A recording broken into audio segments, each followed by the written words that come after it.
আজকের আমি বানাবো খাসির মাংস আলু দিয়ে ঝোল। প্রথমে কড়াইতে সর্ষের তেল দিলাম, দিয়ে একটু হলুদ দিয়ে দিলাম, দিয়ে আলু ডুমো ডুমো করে কেটে রেখেছিলাম সেগুলো দিয়ে ভাজবো।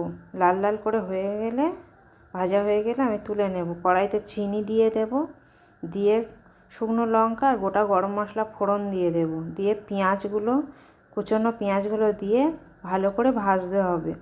ব্রাউন কালার এসে গেলে আমি আদা রসুন আর একটা টমেটোর পেস্ট করে রেখেছিলাম সেটা দিয়ে দেব, দিয়ে লঙ্কার গুঁড়ো দিয়ে দেব, দিয়ে আর ভালোভাবে কষতে হবে। মশলাটা তেল ছাড়া অবধি ভালোভাবে কষে যেতে হবে। কষা হয়ে গেলে মিট মশলা দিয়ে দেব,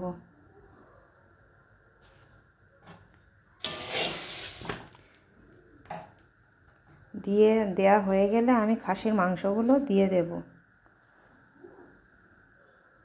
দিয়ে ভালোভাবে কষতে হবে। মাংস যত ভালোভাবে কষবে তত খেতে ভালো লাগবে। লবণ দিয়ে দিলাম পরিমাণ মতো, হলুদ গুঁড়ো দিয়ে দিলাম, সব যে পরিমাণ মতো দিতে হবে।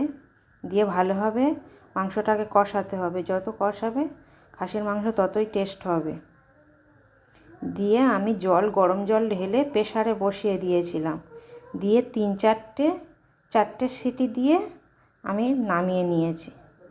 গরম গরম খাসির মাংস আর ঝোল ভাত দারুণ খেতে লাগে। নমস্কার।